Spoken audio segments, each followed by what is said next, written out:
Hello friends, welcome back to the channel. जैसा कि आप जानते हैं, हम आ चुके हैं मेजर ध्यानचंद नेशनल स्टेडियम में, जहां हो रहे हैं दिल्ली हॉकी वीकेंड लीग्स और इसे ऑर्गेनाइज कर रही है Delhi hockey in association with sports authority of India. इस फंक्शन को इनॉग्रेट किया है Shri Anurag Thakur, honourable minister of youth affairs and sports and information and broadcast, government of India. तो फ्रेंड्स, चलिए बात करते हैं हमारे गेस्ट से, हमारे चीफ गेस्ट से, और देखते हैं आज का मैच जो है Fateh club versus Shyamlal college.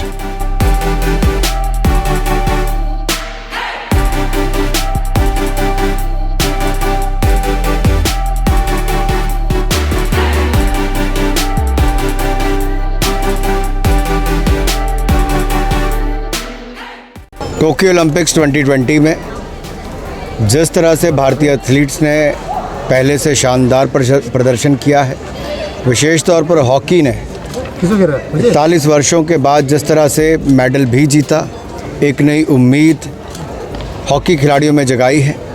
देश के युवा अपने अपने क्षेत्र में हॉकी खेलने के लिए आगे बढ़ रहे हैं और मैं दिल्ली हॉकी को बधाई देता हूं जिन्होंने दिल्ली में लीग शुरू की है। इससे बहुत सारे खिलाड़ियों को इस एक वर्ष में बहुत सारे मैचेस खेलने का अवसर मिलेगा।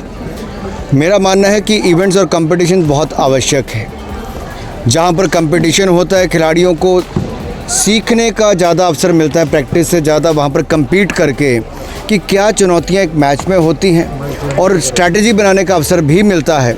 तो मुझे लगता है इस लीग से आने वाले भविष्य के बहुत सारे खिलाड़ी बनेंगे, ना केवल दिल्ली के लिए बल्कि देश के लिए भी। मेरी बहुत सारी शुभकामनाएं दिल्ली हॉकी के लिए। मैं चाहता हूं कि बाकी राज्य भी इसी तर्ज पर अपनी अपनी लीग शुरू करें, इवेंट्स कंपटीशन शुरू करें। जितने ज़्यादा कंपटीशन देश में होंगे उतने ज़्यादा एक्सपोजर हमारे खिलाड़ियों को मिल पाएगा। देश विदेश में, क्लब में, ज़िला में, राष्ट्रीय स्तर पर जितने ज़्यादा मैचेस खेलने में मिले उसका बहुत बल मिलता है।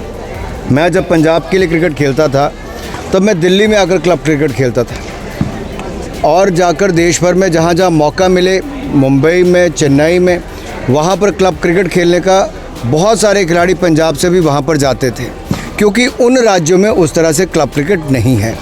दिल्ली खेलों की दृष्टि से एक बहुत बड़ा केंद्र है और मेरा मानना है दिल्ली हॉकी ने जो शुरुआत की है, इसको देखते हुए बाकी राज्यों को भी इस तरह का काम करना चाहिए। सर, टोक्यो का टेक अवे क्या है और किस तरीके से हम प्लान आउट कर रहे हैं पेरिस ओलंपिक्स के लिए? देखिए, टोक्यो में जिस तरह से जेवलिन में भी कहें तो 121 वर्ष में पहली बार मेडल जीता, नीरज चोपड़ा जी ने इतिहास रचा।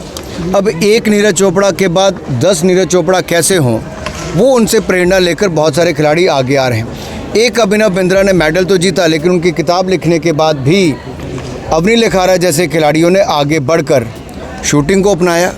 जब उनका एक्सीडेंट भी हुआ उसके बाद भी उनको प्रेरणा मिली तो ऐसे खिलाड़ियों से जिन्होंने जीवन में बहुत कुछ हासिल किया। तो मुझे लगता है जब भी कोई खिलाड़ी कुछ हासिल करता है उनसे बहुत सारे लोगों को प्रेरणा मिलती है। आज ज़फ़र इकबाल जी हों, बाकी हमारे ओलंपियंस हों, सब लोग यहाँ पर इकट्ठे हुए हैं दिल्ली के उभरते हुए खिलाड़ियों का मनोबल बढ़ाने के लिए। जब पूर्व के खिलाड़ी वर्तमान के खिलाड़ियों के साथ बातचीत करके उनका मनोबल बढ़ाते हैं, उनको टिप्स देते हैं, तो भविष्य के खिलाड़ी हम देखते हैं कि कैसे बनने के लिए तैयार होते हैं। आखिरी कुछ सवाल है। हॉकी इंडिया ने सर कहा है कि हम कॉमनवेल्थ गेम्स में मेंस और विमेंस टीम को नहीं भेजेंगे। मुझे लगता है किसी भी एसोसिएशन फेडरेशन को ऐसे बयान देने से बचना चाहिए और सरकार से चर्चा करनी चाहिए, डिपार्टमेंट से चर्चा करनी चाहिए, क्योंकि केवल एक फेडरेशन की टीम नहीं जा रही, देश की टीम जा रही है। 130 करोड़ के देश में मात्र 18 खिलाड़ी नहीं है जो देश का प्रतिनिधित्व कर सकते हैं। एक अवसर होता है दुनिया भर के ग्लोबल इवेंट्स में पार्टिसिपेट करने का, और मेरा मानना है कि उनको एंगेज करना चाहिए स्पोर्ट्स डिपार्टमेंट के साथ, मंत्रालय के साथ, और निर्णय सरकार को करना है। जी सर, आपने कोई बात कर रहे हैं हॉकी इंडिया से इस बारे में कि फर्दर इस चीज़ को रिव्यू किया जाए, उनका जो डिसीजन है, क्योंकि इंडिया को रिप्रेजेंट किया जाएगा कॉमनवेल्थ गेम्स में? देखिए, मैंने बड़ा स्पष्ट किया है कि इतने बड़े देश में मात्र 18 खिलाड़ी नहीं हैं जो भारत को रिप्रेजेंट करते हैं। हॉकी जैसे लोकप्रिय खेल में प्रतिभा की कमी नहीं है। अगर हम क्रिकेट में देखते हैं कि अभी IPL चल रही है और वर्ल्ड कप साथ में है, अगर वो खेल सकते हैं तो बाकी जगह एशियन गेम, कॉमनवेल्थ गेम्स में क्यों नहीं? मैं समझ सकता हूँ उनको कुछ प्रायोरिटाइज करना होगा, क्या टीम की सिलेक्शन करनी होगी। मैं उस विषय में गहराई में नहीं जा रहा, लेकिन मैं इतना कह रहा हूँ कि भारत की टीम कहाँ पे रिप्रेजेंट करे, ये केवल फेडरेशन तक के सीमित नहीं है, ये भारत को, भारत की सरकार को भी तय करना सर है। काफ़ी सवाल नेशनल स्पोर्ट्स अवार्ड्स को लेकर कुछ फाइनल डिसीजन है सर, हम कब कर रहे हैं, क्योंकि अभी तक सिलेक्शन कमेटी की मीटिंग भी नहीं हुई है सर। सिलेक्शन कमेटी की मीटिंग आने वाले 10 दिनों के अंदर होगी और वो मिलकर निर्णय भी करेंगे कौन कौन खिलाड़ियों को इस साल सम्मानित किया जाएगा, किनको अवार्ड्स मिलेंगे, और इसके अलावा भी राष्ट्रपति जी से टाइम लेकर फिर उनके माध्यम से इनको सम्मानित किया जाएगा, अवार्ड्स दिए जाएंगे।